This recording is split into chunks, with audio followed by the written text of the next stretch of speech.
কে আমি পায়েস বানাবো, তার জন্য 1 লিটার দুধ বসিয়ে দিয়েছি হাঁড়িতে। দুধটা ফুটছে, এবার আমি চালটা দিয়ে দিচ্ছি। এতটা চাল দিয়ে দিলাম। 2টো তেজপাতা দিয়ে দিলাম।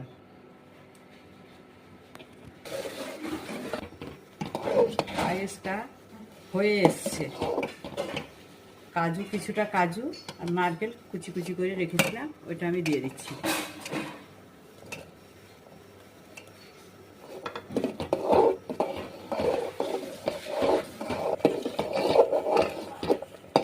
চালটা আমার সিদ্ধ হয়ে গেছে। এটা গোবিন্দভোগ চাল। এবার আমি চিনিটা দিয়ে দিচ্ছি।